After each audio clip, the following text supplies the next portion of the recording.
She was supposed to come to South Africa to enjoy her honeymoon. Instead, she ended up getting killed. What the heck happened? Hi everyone, I am Pam Reddy. Welcome to my channel and welcome to another South African true crime video. So this case is about Anni Dewani. She is not South African, however, she was killed in South Africa. So this is why it is featured in today's video.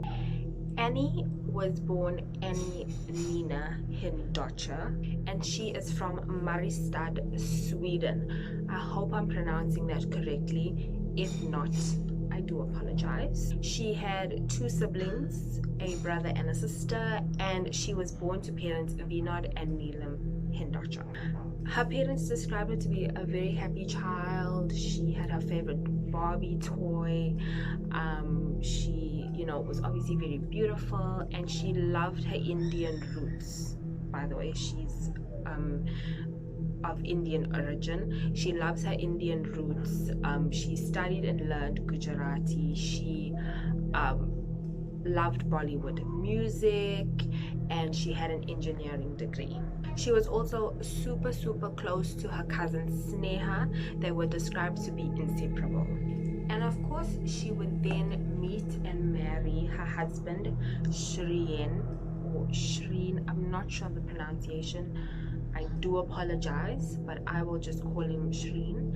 She would then marry Shreen on the 29th of October 2010. Shreen was born on the 29th of December 1979, and he is from Bristol in the UK. He was also one of three siblings. He had two brothers, if I'm not mistaken, and they were a well-off family. He was described to be a millionaire businessman, and their family ran a chain of nursing homes. Now, Anni and Shreen met in 2009, and Shreen described it to be, instant attraction, at least from his side, to Anni.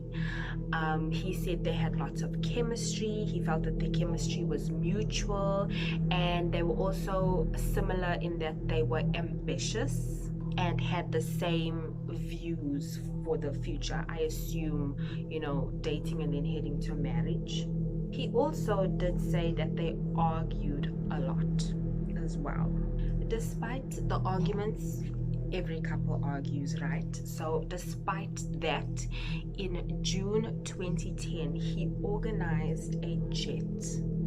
He organized a jet and flew Anni to Paris, where he would propose with a 25,000 pound beautiful diamond ring. Of course, his stag party had to be in Las Vegas, and then on the 29th of October, Anni and Shreen were married in Mumbai, India, and the wedding was also very lavish and expensive, and it cost like 200,000 pounds. Thereafter, they would be headed to South Africa to enjoy their honeymoon. Okay, so in South Africa, on the 7th of November 2010, they stayed at the Kruger National Park. Now, the Kruger National Park, fun fact, the Kruger National Park is the largest game reserve in Africa. So I just thought you'd throw that in. They stayed at the Kruger National Park for 4 nights. Okay, then on the 12th of November, they drove back to Cape Town International Airport, where they would meet their driver, Zola. And then, of course, he would then take them to their hotel where they were staying, which was at the Cape Grace Hotel. Also very fancy. It is a 5-star hotel, and Zola drove them there. Now, come the 13th of November 2010. This was the day that Anni would be killed. However, Hours before she actually died, Shireen and Annie enjoyed dinner together. They were seen taking selfies, you know, being very cozy, sitting at a table, and they were being a typical, you know, in love couple, newlyweds. They're on their honeymoon, they're having a good time, they're loving on each other, creating memories, all that good stuff. So Zola was not just their driver, he was also their tour guide, and they decided to take a drive for a tour, I guess. However, they drove to Guguletu, and Guguletu is one of the dangerous townships in Cape Town, so it makes no sense. However, they didn't quite make it to their destination, because as they got off of the main road, two men hijacked their car. They were armed and hijacked their car and got inside the car. Now, once they were off the road, okay, they stole from Shireen. They stole his wallet, his designer watch, they stole his cell phone, and they stole money. And they let Zola, they like threw Zola out the car. Okay, he was thrown out the car, and then they drove for about 20 minutes or so, and then they threw Shireen out of the car. Now Annie never got out the car, okay? However, they did also steal like 90,000 rand worth of valuables, like a bracelet, her jewelry, and all that kind of stuff. After Zola was thrown out of the car, he called police to, you know, report the crime. There's been a hijacking, they've taken my car. And he had initially told police, of course, that it was a hijacking. However, he later confessed that actually it wasn't a hijacking. Shireen, the husband, plotted to kill his wife, Annie. And when Shireen was thrown out of a car, a passerby helped him, you know, contact emergency services or police, so that he can report this hijacking as well. Shireen, before Shireen was thrown out, he really pleaded with them to, you know, let him go with Annie. Like, why, you know, leave her in the car? Anyway, they let Shireen go. Annie ended up being the last one in the car. However, she would not make it out alive. She was shot, okay? After they stolen from her, she was shot through her left hand into her neck, obviously killing her. Annie would then be found on the 14th of November 2010 at 07:50 a.m. in the back seat of the VW Chiron that Zola was driving. She was the only victim to die that night.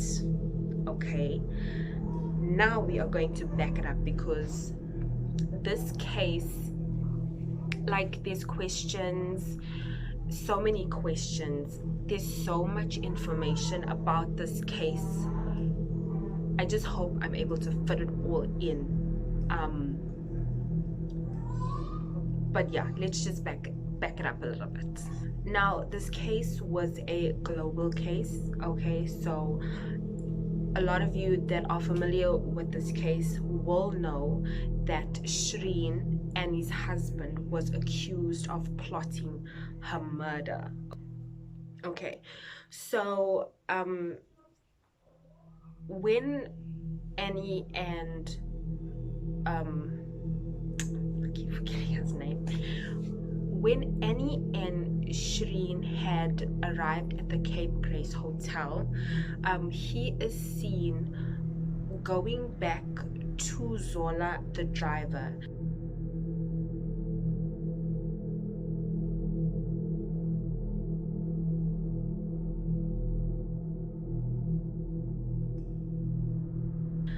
Annie is left in the hotel to sort out, you know, the checking in process, etc.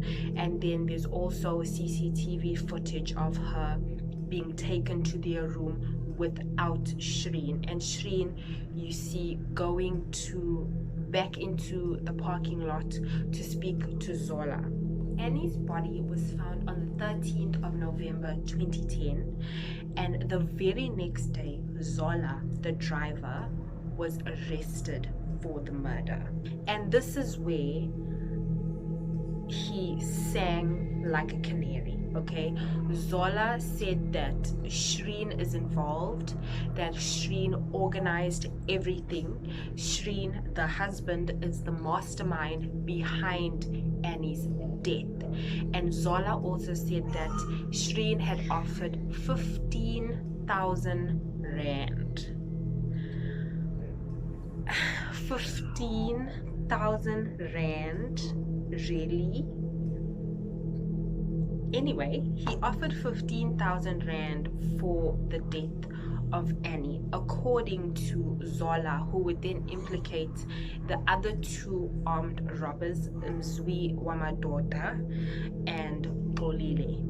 Okay, so Zola just let out everything and said that this is the story. Okay, this is why it happened. It was a staged carjacking because Shreen had mentioned that he wanted a woman taken off the scene, or he wanted someone taken off the scene, but specifying that as a woman. However, Zola did say that that Shreen did not specify who the woman was, but obviously they figured out, okay, he wants his wife dead. Not only did Zola confess or state that Shreen was the mastermind behind the murder, the other two suspects said the same thing, Mzwi Wamadoda and Xolile. Mzwi Wamadoda was arrested on the same day as Zola, and then Xolile was arrested 3 days after Annie's body was found. Now, Zola also said that Shreen had pulled him aside to plan all of this. Zola would then speak to a friend to organize a hitman, organize and orchestrate this hijacking. Now, in the car, before the two armed men could hijack them, Zola stated that he had sent a text message to Shreen in the car, reminding him of the money. You know, like, don't forget, okay, we're gonna do this and then you must pay us the money. Now, I really got confused at some points of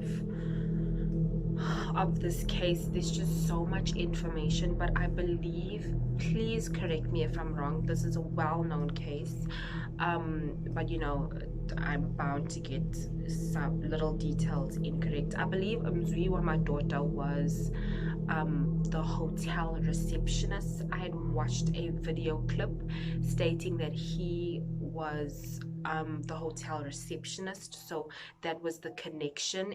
Okay, so rewind to before the murders.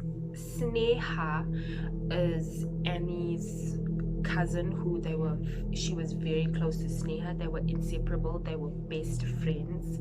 Sneha revealed in court, or you know, submitted all the SMSs to police regarding just how Annie was so miserable. Okay, she had sent numerous SMSs over a 4-month period, just, you know, confiding in Sneha about this relationship and how Shreen was as a partner in general. And these were some of the SMSs provided to police.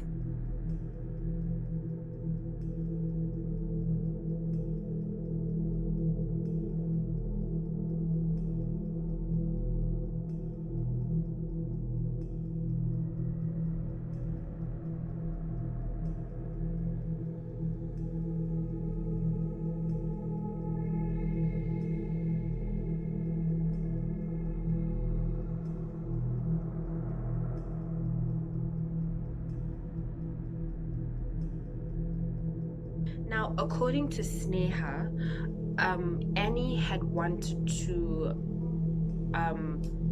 end this relationship or the marriage at least 3 times, like call off everything at least 3 times, because she was just so miserable. They argued a lot. He had complained about the way that she dressed, and of course she's like a strong woman, so she's like, nah fam, screw that, no one's gonna dictate to me how I should dress. And she had also confided in her dad with regards to Shreen. She had told her dad, you know, it's a lot, and she had even referred to Shreen as Hitler. However, she said to her dad, you know, he's like Hitler, Dad, but don't worry, I will marry him, it will be okay. And all these doubts had started emerging a year before the marriage, so in 2009. And remember, 2009 was the year that they had met. Now, because of Annie's uncertainty and, let's be frank, her misery, Sneha got more and more concerned for Annie. Annie, as I said, had confided in her dad and Sneha. The text messages continued even after their wedding. Now, before they were married, what also put Annie down was the fact that she had tried to be intimate with Shreen. However, Shreen rejected her. Like, he just for some reason did not want to sleep with her. So of course that would not make anybody feel good. She felt unwanted, and you know, Annie and Sneha reasoned that maybe he is being proper, maybe he is a virgin, maybe he is waiting, you know, to be intimate in the comfort of your marriage. However, in comes Mr. Leopold Lisa, who knocks that theory out the park. Okay, big plot twist.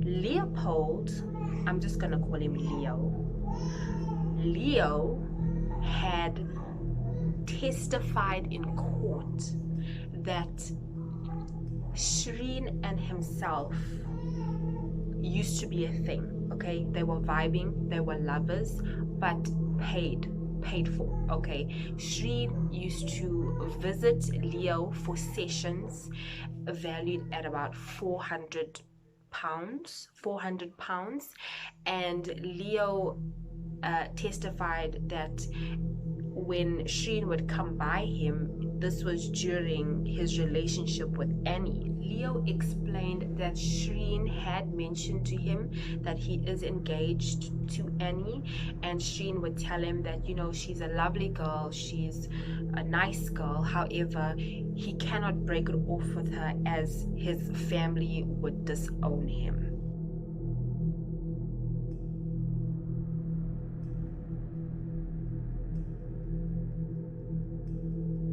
Now, just to note that Shreen had denied his sexuality from the beginning. Okay, he said that he is not gay, he's not into men, and you know, he loves Annie, and this is why they ended up getting married.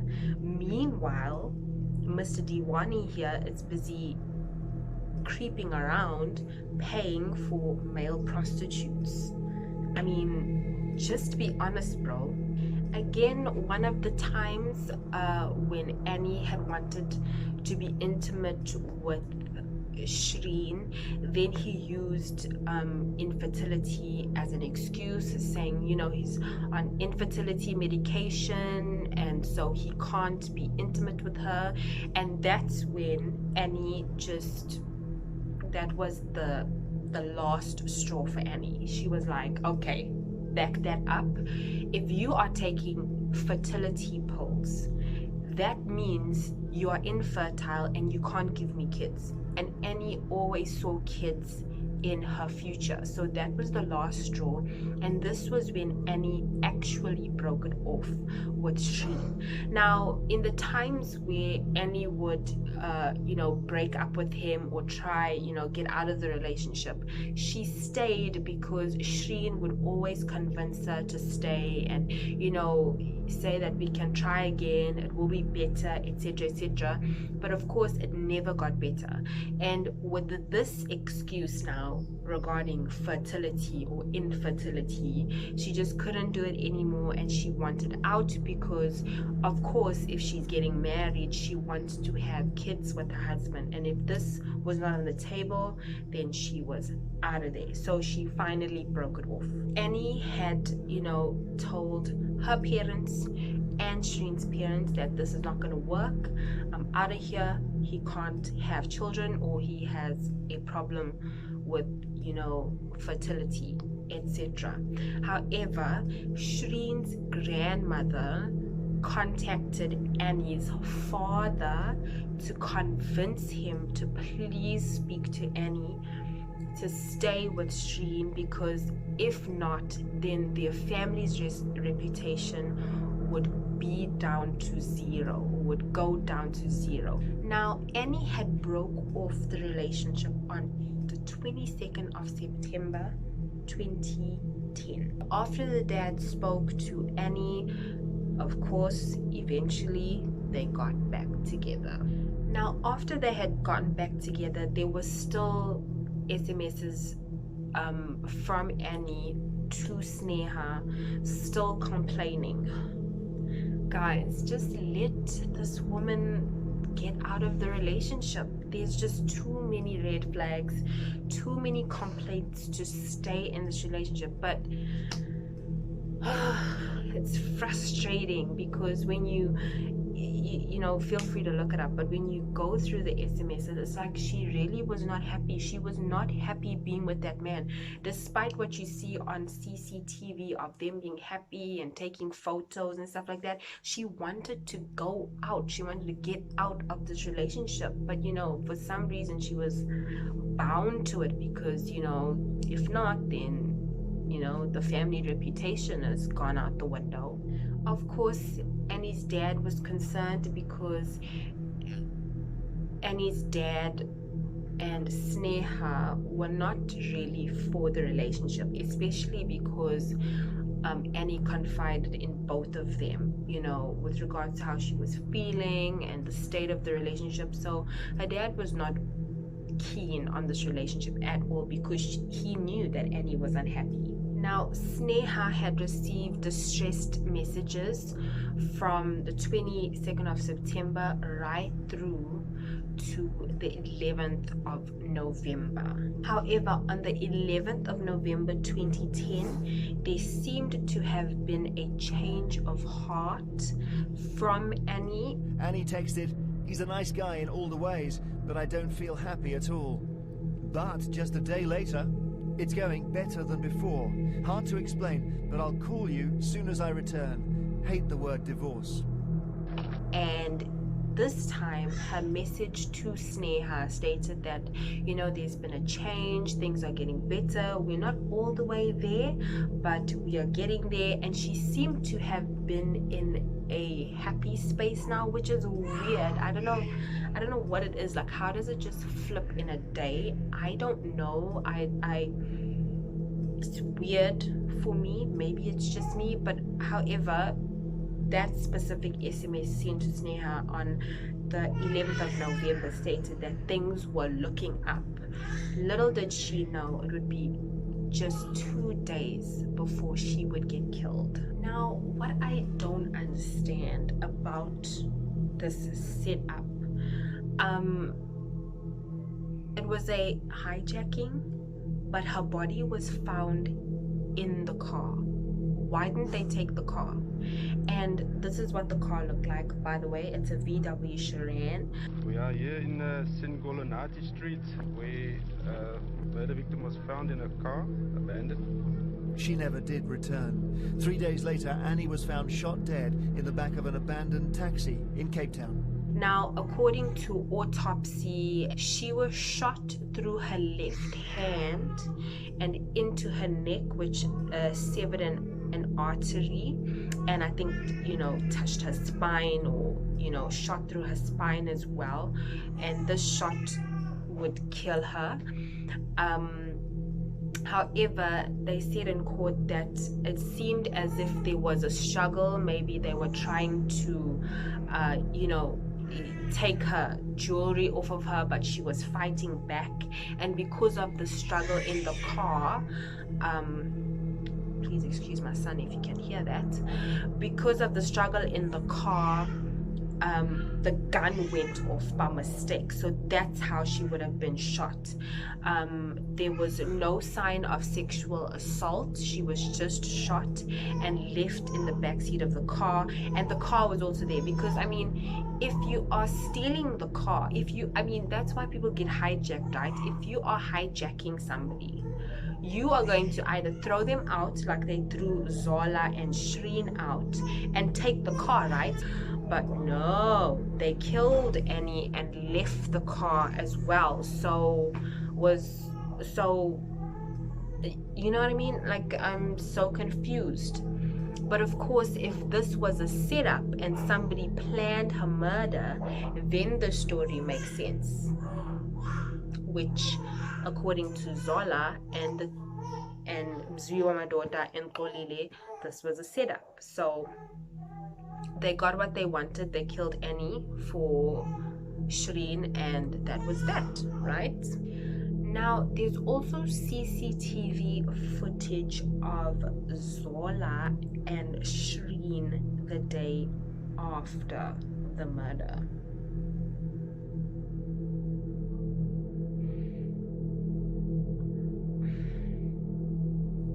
It's the morning after Annie was murdered, and Shreen Dewani is talking to Zola Tongo in the hotel where the Dewanis had been staying. Tongo, sitting in the bottom left corner of the picture, is the taxi driver who claims Mr. Dewani paid him to organise Annie's murder. Now watch the hotel cleaner in the bottom right. Shreen Dewani talks to him. Tongo told the court that Mr. Dewani asked the cleaner to give them some privacy. The cleaner then leaves. Tongo claims Mr. Dewani asked him if the job had been done, a reference allegedly to whether Annie was dead. Tongo told the court that at one point he warned Mr. Dewani that there was a camera in the room. Watch Shreen Dewani now as he looks up towards the camera. So why did the two men meet at this hotel just after Annie's murder? Shreen Dewani says it was an innocent conversation. At this stage, he did not know that his wife was dead, and he claims that he had no idea that Tongo was involved in the hijacking of the taxi and the murder of his wife. Then there's footage of Shreen going into the computer room, if I'm not mistaken, of the hotel, and followed by Zola as well. And he comes out with an envelope. Zola is seen coming out with an envelope. Sources say that it is the money that he was receiving. However, I think instead of it being 15,000 rand, it was like 1,000 rand or something. And they decided to go into the computer room because that specific room has no camera inside it. Okay, so it's all very suspicious. I can see why people are blaming Shreen, because it just doesn't make sense. However, you can't confirm that Annie's murder was discussed between the gentlemen because we do not have audio, okay, which is very frustrating. On the 17th of November 2010, Annie's body was released by the South African authorities to be flown back to the UK with her husband. However, 6 months after, in a Hindu ceremony, her family scattered her ashes at her favorite lake, close to her hometown in Sweden. Zola was sentenced to 18 years in prison for the murder, robbery, and hijacking. Mzwiwa Madoda was sentenced to 25 years in prison, and Xolile was sentenced to life in prison because he was believed to be the one who pulled the trigger. Xolile did have a brain tumor, so he ended up dying in prison. In September 2012, Shreen is treated for mental health issues because of the death of his wife and, you know, just the trauma. He went into a depression. A lot of people said that this was just faking it because, you know, he was trying to play the victim as best as he can. There is footage of him, you know, like kind of collapsing on the pavement, and you know, some people were commenting saying that, you know, people who have mental health issues usually conceal it.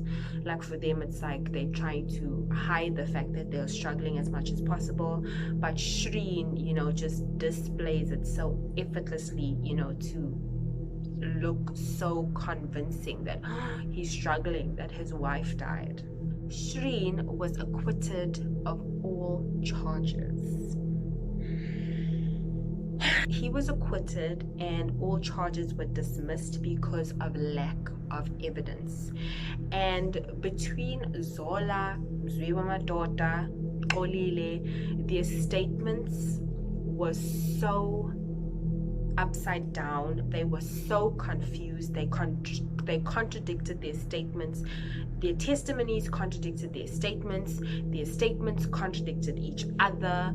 It was just such a ball of confusion. They couldn't even use what they said against Shreen, because even though Zola is saying that yes, we planned it, and yes, we did this, and yes, we did that, you can't quite confirm without a shadow of a doubt that the CCTV footage that we see was them discussing and planning Annie's murder, because there's no audio. So you can't use that in court, because one could argue that, oh, Shreen ran back to Zola's car because he wanted to, you know, discuss their next tour place or where they wanted to go for dinner, or maybe he forgot his bag in the car, so he ran back again to Zola's car to get his bag. So you can't use that, you know, as proper solid evidence.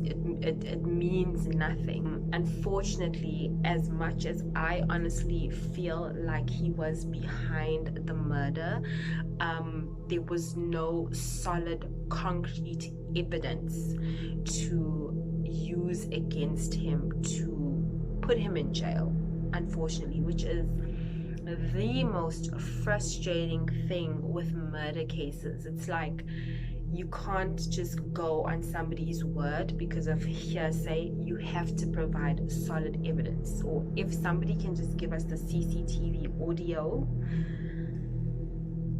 maybe that will help.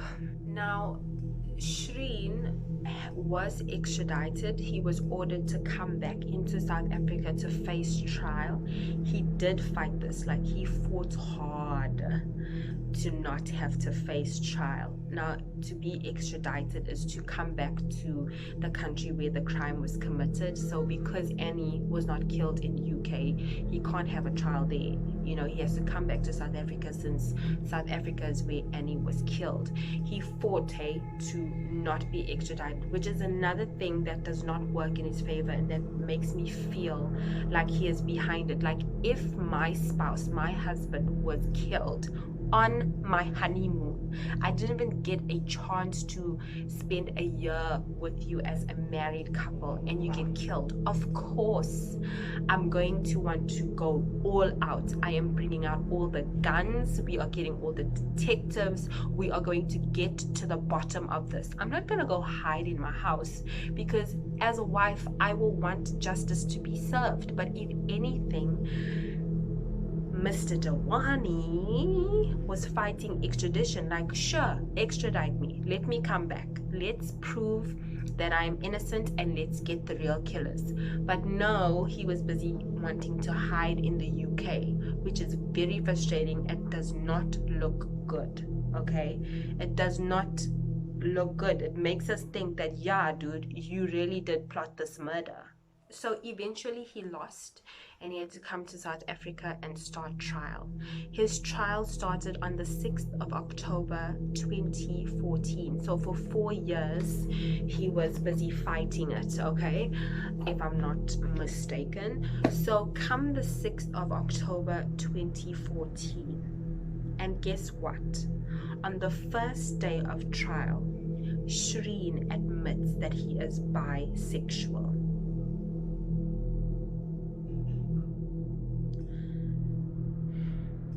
Of course, her family was just like, you got to be joking. Like, he was determined that he was not gay, he was not anything, which means that Leo, oh, by the way, Leo was known as the German master, okay, which means the German master was being truthful and saying that you used to come to him and pay for sessions and all of that stuff. And this, of course, left Annie's dad even more distraught. It left Annie's uncle even more distraught, because they made statements saying that if only you were just honest with us, if only you were just honest with us, then Annie would have not been married to you. Because if you want to live your life as a gay man, be free, go and be married with Leopold, okay? But if only he was honest, Annie would have not have gotten married, and she would have not come to South Africa where she would be killed. Now remember, 2010 was also the year of the World Cup, where South Africa hosted the World Cup. Now, because of this global story, South Africa did not look very good, because we just fell into that stereotypical thing of, you know, the crime in South Africa, and, you know, be careful, and because a foreign couple had come in on their honeymoon and gotten killed. So it was just a whole ball of crazy. So with that being said, Shreen can now be seen in this day and age with his male lover. And that is that. That is the Anni Dewani story. Very sad, very tragic, you know, all of that only to find, you know, that he is actually gay or bisexual, you know, and it's just a pity that he wasn't honest, because his honesty could have saved him the trouble of organizing this plot, and her life could have been saved. So it's honestly very, very tragic. So what would have been the motive here? Why get Anni Dewani killed? Because Shreen was a millionaire, you know, his family had money. But I personally think, which this is my own opinion, I think it was a reputation thing. I think for Shreen, he would have preferred saying that I lost my wife when we were on honeymoon, she was killed, we were carjacked. He would prefer that instead of saying that I left my wife to be with my male lover. And, you know, just looking back in retrospect, and his grandma saying that, you know, Annie has to marry him because otherwise our family reputation will be down to zero, like all those things. And Shreen telling Leopold that, you know, he can't leave the relationship, otherwise his family would disown him. So I think it was just to, you know, have this image to save face.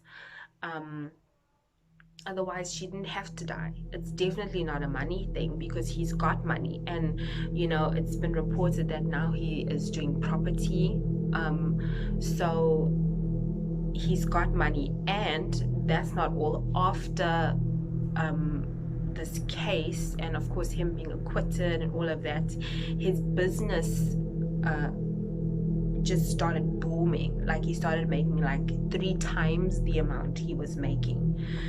Wild, you know. So it's very unfortunate that Annie's life had to be cut so short. She was only 28 years old. The family did try to reopen this case in the UK. However, due to a criminal case being opened in South Africa, opening it in the UK would have been inappropriate. That was the word they used. It's not like there was new evidence and that type of stuff, so it would have basically amounted and resulted to the same outcome. So that's why that request or inquest was unsuccessful for the Hindocha family. It's very sad. Beautiful, beautiful, young, smart woman killed for the sake of reputation, well, in my opinion. But anyway, that is it. That is the Anni Dewani case. Let me know what you think. Do you think Shreen is guilty or not?